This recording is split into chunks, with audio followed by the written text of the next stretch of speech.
Okay. So, good afternoon, everybody. This is Big CED, Industry Cosign, back with another one with a special guest. Some of you may know him. All of you should. But if you don't, you're about to. I'm going to introduce the romance dealer, Q Parker. Welcome to the Industry Cosign, Mr. Parker. Man, how are you? Thank you for taking this time out with me on this great Thanksgiving Eve. Trying Thank to get you this for mic. taking the time. There we go. Because I know you're busy. Because I mean, looking at your social media and just you're just a busy man, and I can appreciate a busy man. But Yeah, man. I'm gonna get into it because I know I have limited time with you, and I definitely want to get as much as we can, so that way Okay. we can both prepare for tomorrow or tonight, whenever whatever happens. So we're gonna talk about the current project that you have that was released on November 12th, if I'm correct. Evolution of 14. Romance. Oh, I'm sorry. Um, Evolution of Romance, Volume One. Now, Yes. this is your second solo album. I know you released the manual years Yes. ago because I have my notes. 2012. Yeah, 2012. So, right off the bat, what can people expect when they listen to the album? If you are a fan of romance, if you are a fan of when music just felt a certain way, if you are a fan of when music spoke to you in a way that it spoke to you and spoke for you, and just made you feel in love or desiring love or desiring passion and intimacy and romance, then this Evolution of Romance Volume 1 is for you. It was made specifically for you. I hope not me, but I get it. No, I'm just joking. Okay, so As well. no, yeah, I get it. I just meant you specifically to me, but I'm just anyway. Now because um basically being on an independent, you have it's your label.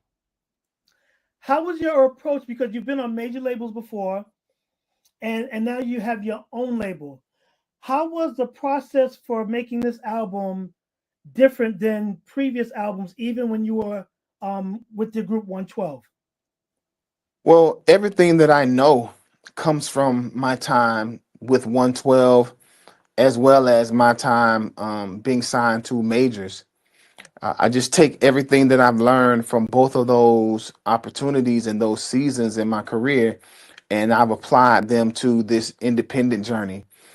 Everything that I have watched and witnessed in terms of how a record company runs their business is what I have tried. Well, not tried, but is what I have created with my partners and those that are on the team.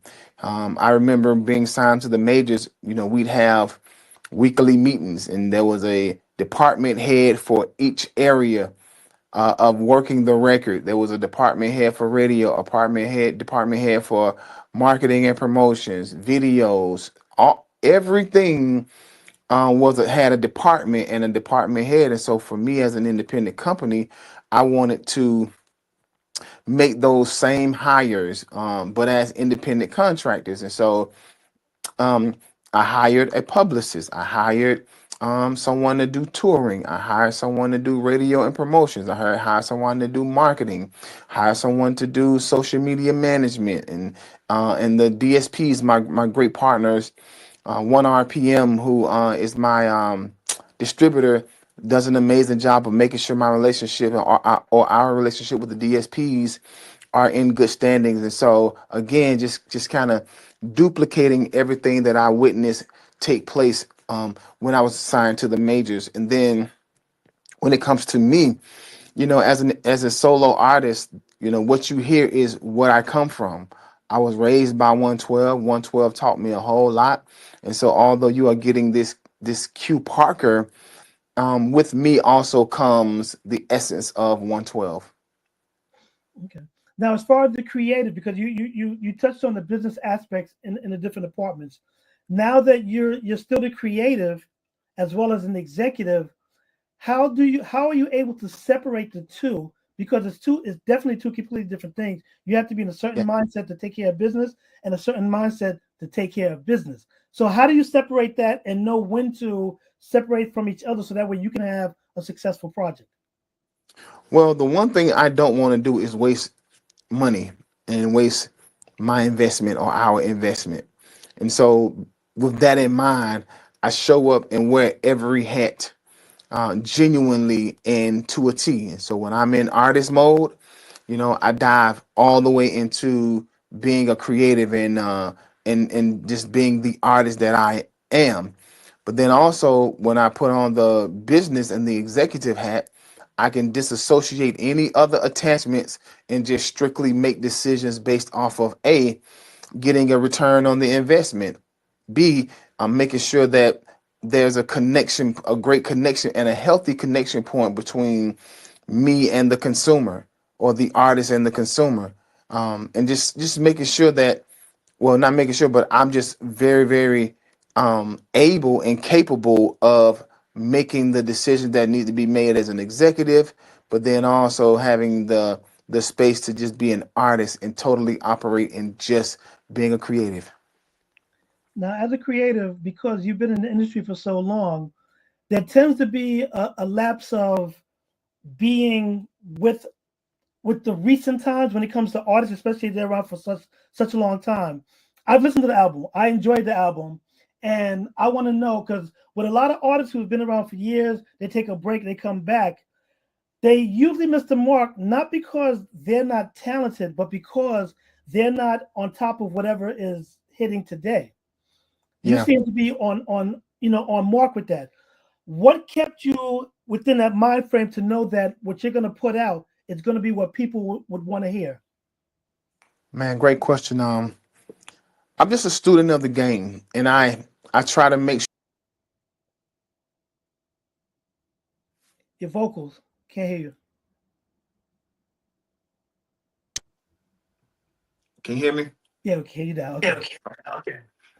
I keep those around me that can always make sure that I'm on mark and I'm on brand. And then I'm not afraid to just be myself. I'm not trying to chase anybody. I'm not trying to chase any sound or anything.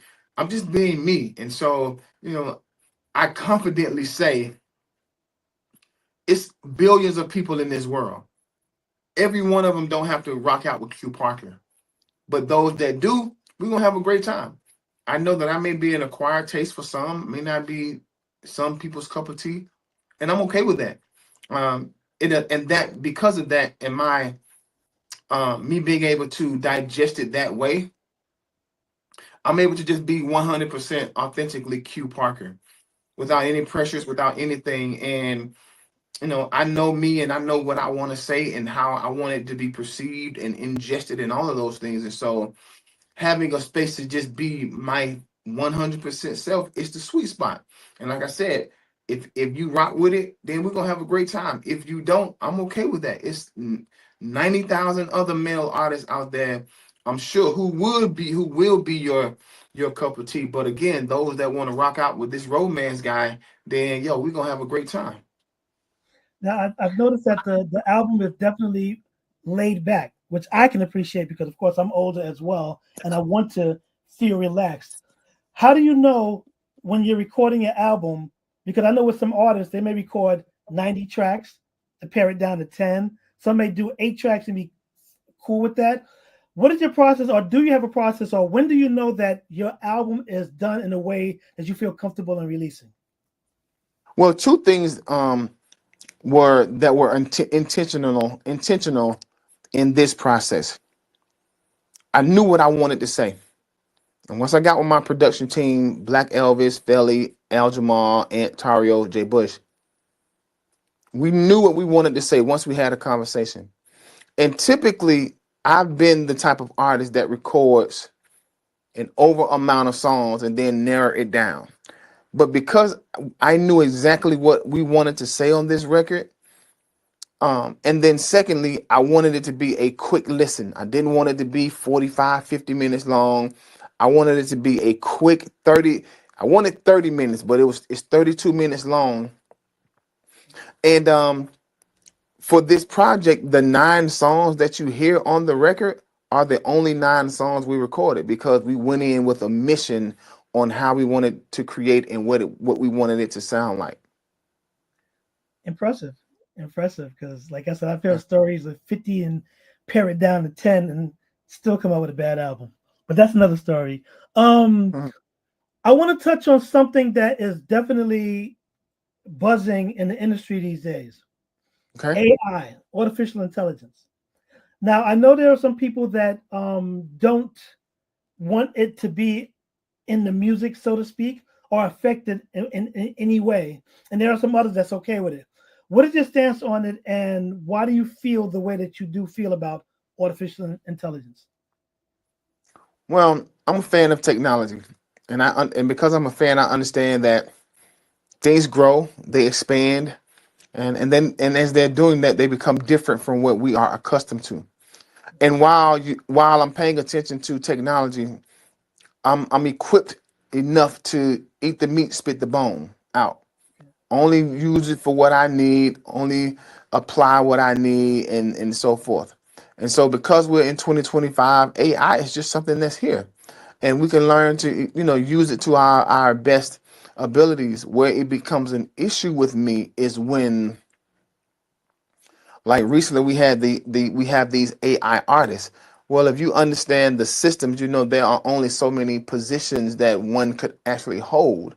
And I don't like the fact that someone who is an AI artist, is taking up a slot for somebody that really, really, really puts in the work.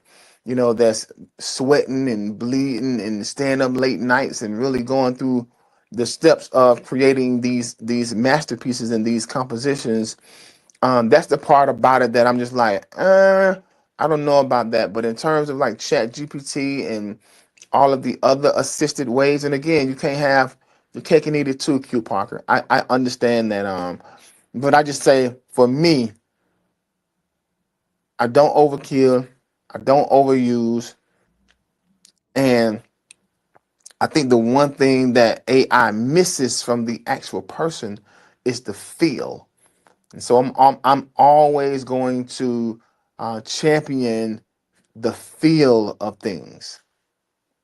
I was just about to say the soul is what gets us going as humans, and I don't know if AI can match the soul. Maybe able to match the sound, the technology, but not the soul. Um, Absolutely. it. Do you think the audience, because especially the younger audience these days, where technology is always at the tip, because even when we were growing up, beepers and things of those natures, like we ran to because it was new, and our parents were like, we never needed those things. Do you Right. think that the listening audience would favor music from and I hate to say a human, but music from a human, or do you think they care at all because maybe they feel a sound is a sound? Do you think the audience would actually put up a fight as far as to what they want to hear? I think that answer is based off of the demographic and the generation. Yeah. I think the present generation, because this is what they have grown up in, they are more in tune to it. And they understand how it walks, talks, and do all of those things. But anybody that's 30 and over, they may still believe in the artist actually doing what is that they do, sing, rap, whatever the case may be. And there's some enjoyment that comes out of being able to actually love an artist from what you hear, but then also see them from a live perspective and still have those same sentiments. I think the way that artists, well, the AI artist is going to lose is when it's time to actually put those songs on the road and on their feet. And what is that going to be like? I don't know if someone wants to sit and watch a hologram for a whole 15 minutes, if that's what they choose to do. Or is it just an audible type of thing where they just want radio and that's it? Don't want to book no shows or no performances. And so I think again, I can look at some pros and cons when it comes to AI.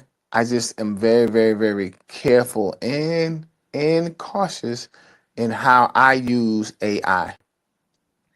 Why do you think a Q Parker, a 112, or a Christopher Williams, or a Carl Thomas can actually still sell out venues as opposed to the younger artists, the newer artists who can't even fill out a club?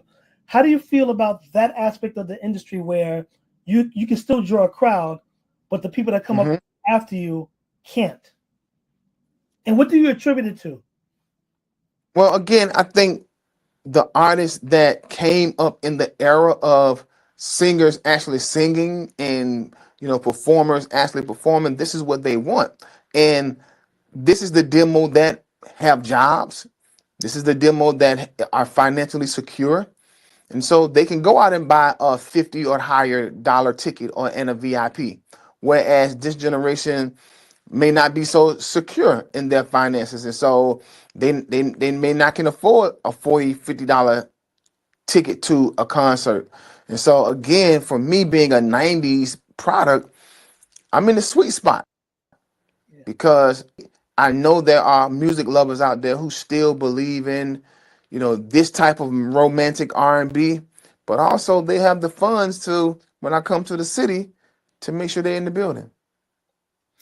Now I'm gonna come off music slightly, only because, like I said, I know I have limited time, but I also want to ask you about the Q Parker Legacy Foundation. Hmm. I'm sorry, I something wrong. Legacy Foundation and the work that you have, because I know you have the Summit Music Camp, you have the thing for seniors, and I want you to touch Yeah. upon that because I think that that's definitely as important as the music because you're still giving back, and you're giving back in a way where it's touching the higher age as well as the younger age. So let's speak about the foundation. How did you start it? Why did you start it? And what is the focus of the foundation? Yeah, so Q Parker Legacy Foundation was founded in 2016. Next year, we will be celebrating our 10-year anniversary. And Uh-oh, he froze. And he's gone. Ooh. Okay, well, let me see if give him some time to come back, hopefully, because this happens sometimes. And at least I get my questions together. I'm taking it. Wait. Okay. Hopefully he'll come back real quick and then we'll continue. Connections happen sometimes. I know none of you want to hear me talk, so we'll wait for him to come back.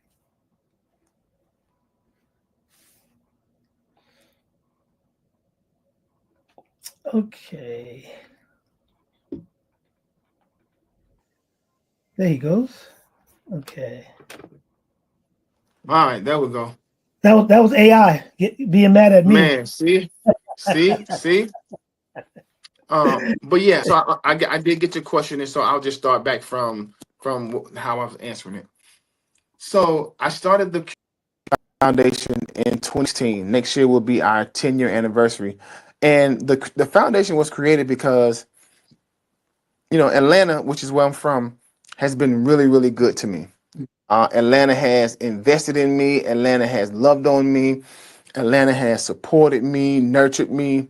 And so I believe that whenever a person becomes a person of influence, that it's mandatory, even if you don't become a person of influence, when you can, I feel you should give back. Mandatory. I grew up um, knowing that my blessings are connected to my giving, right? Um, and so I'm just a giver, but I love people and I love my city. And so when I had the means to do so and the resources to do so, I created the foundation because I wanted to be a vessel for senior citizens and children. Those are our main pillars of the foundation. With the senior citizens, we just do a lot of activities throughout the year, and they could range from karaoke to musical bingo, um, active aging events, job fairs. We do an annual caroling gala. And then with the children, it's really to support those that are interested in becoming an entertainer. And so we not only nurture their gifts, but we also educate them on how to navigate properly through this world of independence. Because the reality is, everyone's not going to get a record deal. And if you want to have an opportunity in this thing, you need to know how to navigate it properly. And so that's what we do with the children, just teaching them all of the right terminology, the how to's, so that, when they do go through this journey, they'll be fully equipped. That's a good thing. Congratulations with that, and much continued success for the future. Is there anything long-term goals that you're looking to do with the organization so that way, not to say that's not successful now, but is there anything else that you'd like to do or is in mind that would make the Yes. foundation more successful? Sorry. Yeah. So two things. What we do with the children and how we educate them and nurture. I want to do this on a collegiate level as well.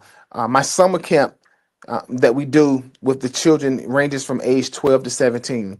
And so I want to create these feeder systems where they are with us from 12 to 17. And then when they go to college, there is this same curriculum at their university, their college or university, primarily the HBCUs.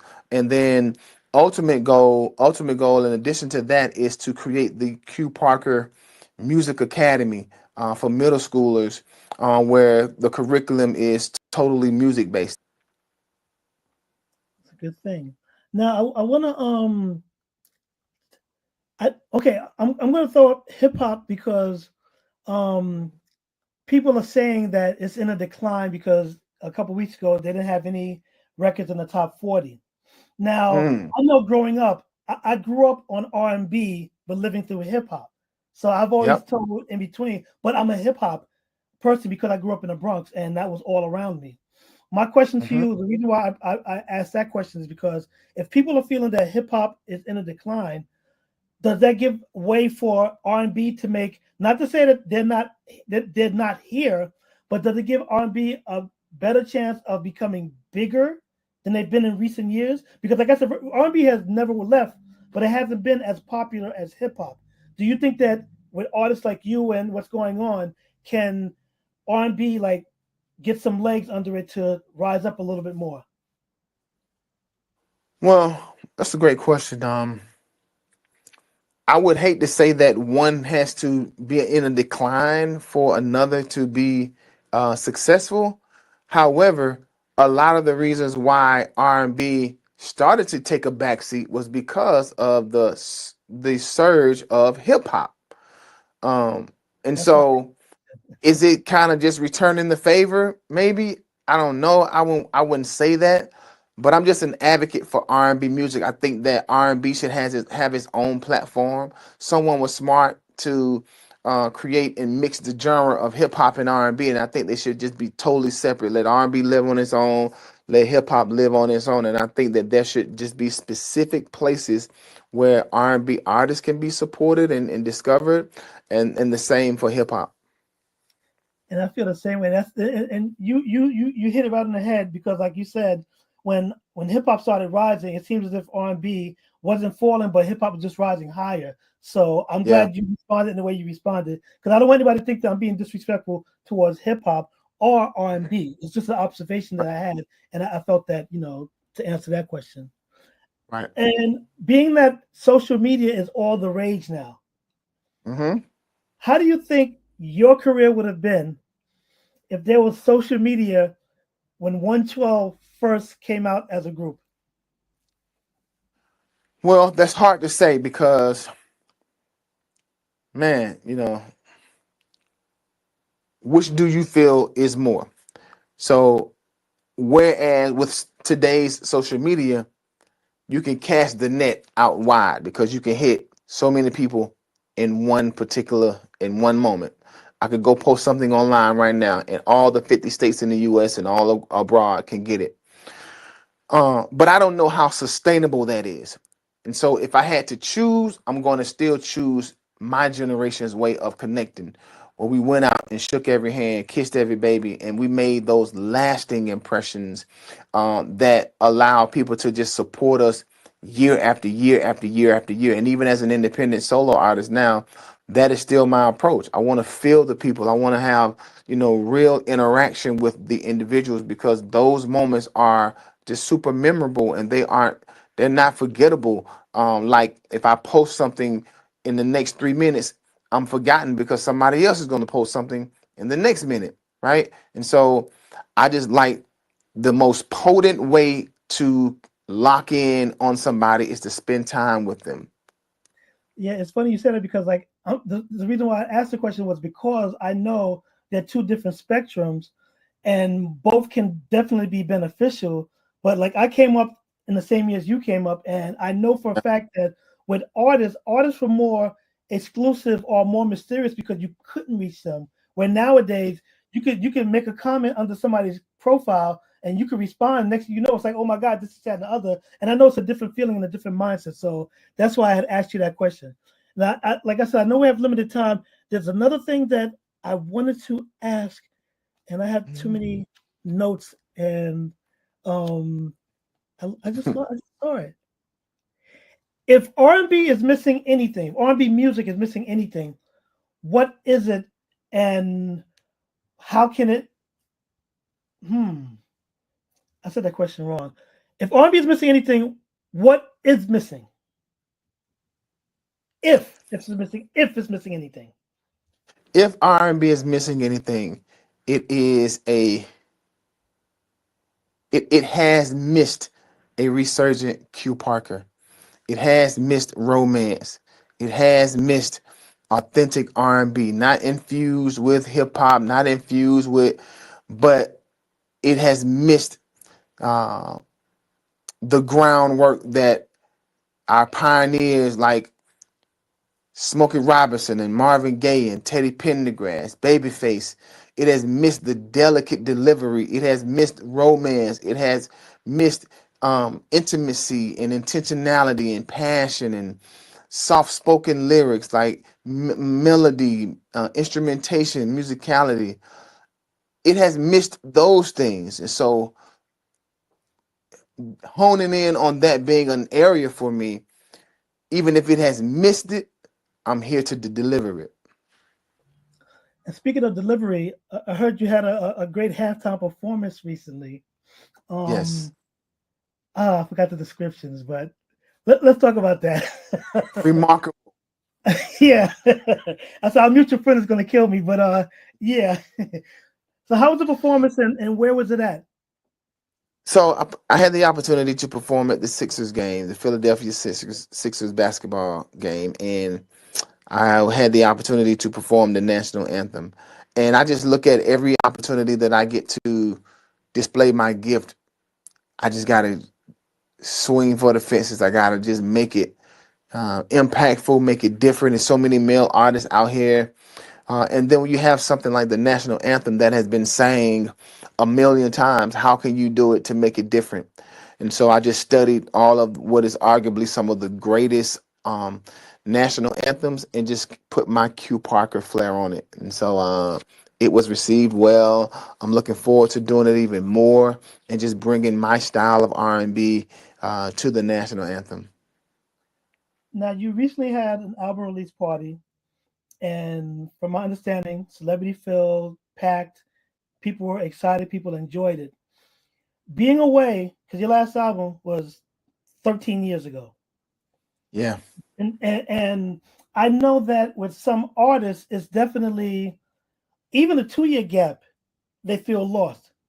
How does yeah. it feel knowing that after being away for so long, but people still coming out to support you, coming out to hear, coming out to just witness it?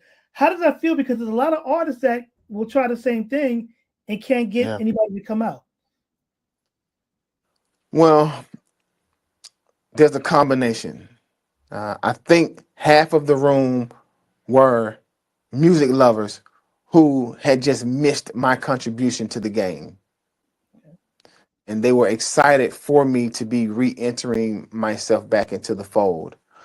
But I think the other half of the room were just people who just support Q Parker, not my music, but just support the individual Q Parker. Because as you said, I am a philanthropist and I'm very active in the community.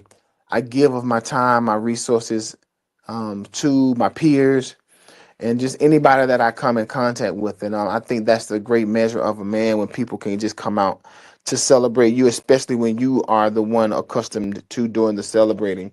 It was very, very. It just warmed my heart to see the amount of support I received on that Friday, standing room only. It was really, really good, and even some of my closest friends just came, gave their remarks, and those are the things that really mean the most to me. But I just do think that it's a mixture of those who are just music diehard lovers of Q Parker, but then those who just want to see me do well, those who just wanted to support me as an individual that happens to sing as a career and perform. One last thought. If you could do anything over again in life, what would it be and why?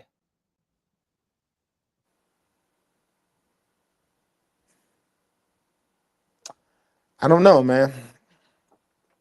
I'm one of those where I don't look at things as a mistake or I wish I would have. I just embrace life for what it is.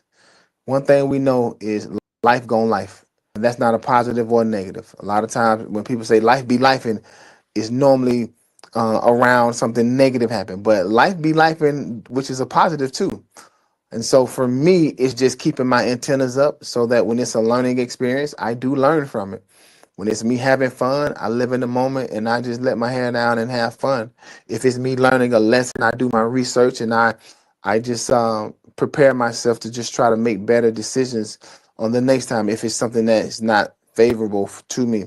And so I don't look at a what I wish I could have done, but it is me learning from those times that weren't a success, or they were looked at as a an opportunity to learn. I just keep those really, really close to me so that going forward, which is the operative word, going forward, uh, I won't fall by the same rock continuously. Well, I'd like to say thank you for your time. I appreciate the time you took to do this. Good luck Yeah, with the thank album. Good luck with the foundation. Good luck with any and everything that you touch and think about. Is there any way for anybody that's watching this now that wants to like follow you on social media? How can they find you? Absolutely. I am at Q Parker 112 across the platforms, and the official website is itsqparker.com. Cool. Oh, any tours coming up? Shows? Yeah, but in the making, so I'm doing a lot of spot dates. I'm but in the planning phases of solidifying some consistent touring and some tour dates. And so again, lock into my socials as well as the official website so you can keep tabs on my whereabouts. Okay. And thank you once again. And enjoy the holiday, enjoy the new year, and just Thank enjoy you. life, which I'm sure you always do anyway. But thanks for your time, your words, and um, we'll see each other somewhere, somehow, having fun. To Absolutely, everyone else, man. go ahead. Man. To everyone All else right. who stayed into the last part, thank you. Big Set, Industry Cosign. Once again, thanking Q Parker. Go pick up his album, Evolution of Romance, Volume 1. I guess if it's Volume 1, we should be expecting a Volume 2. But Yes. pick up the first one And so that way one more. there could be a second one. So once again, thanks once again. Everyone watching, enjoy the holidays. If you're watching this after the holidays, I hope you had a good holiday. Until the next time, peace. Yes, sir.